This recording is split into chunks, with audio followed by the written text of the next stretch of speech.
ओं ह्रीं भुवनेश्वर्यै नमो नमः।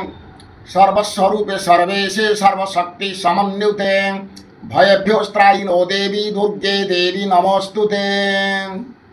आसंता काली 24 तारिख बुधवार नवरात्र तृतीय दिवस प्रत्येक शक्तिपीठ मानकरे पूजा उत्सव चली। पूजा चंडीपाठ होमयज्ञ मांकर महासमारोह चली अच्छी। काली रही पवित्र दिवस रे जदि आपण कन्यार विभागर हो पारना ताले काली संध्या बेले गोटे सरल प्रयोग करंतु।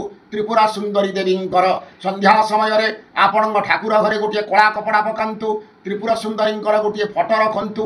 घी दीप लगांतु।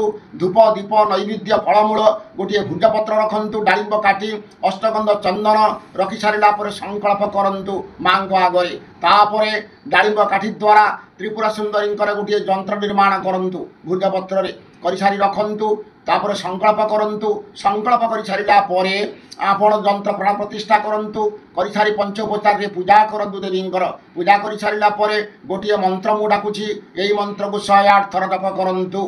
हे गौरी शंकरार्धांगी सदा त्वं शंकर प्रिये तथा मंकुरु कल्याणी कांत कांता सुदुर्लभाम। यही मंत्र को 108 थर जप करंतु। जप कर सारा पर समर्पण करंतु। देवी की मंत्र जप को समर्पण करंतु। साष्टांग प्रणाम करंतु। एवं जो भुजपत्र यंत्र लिखिं गोटे ताबिजरे ताकू पुरे दिंतु। पुरेकरी आपण जो शोबे से आपण टकिया तले रखंतु। तापर दिन प्राप्त समय रे उठी स्नान कर सारा पर से भुजपत्र को ताबिज भितर स्थापन करी आपणकर कन्यार जो झीर बाहागर हो ना हाथ में बांधतु।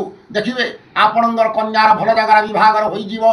देखिए निश्चित हम त्रिपुरा सुंदरी तंत्र यही प्रमाण निर्देश रही। नमस्कार। जय जगन्नाथ। जय माँ कामाख्या।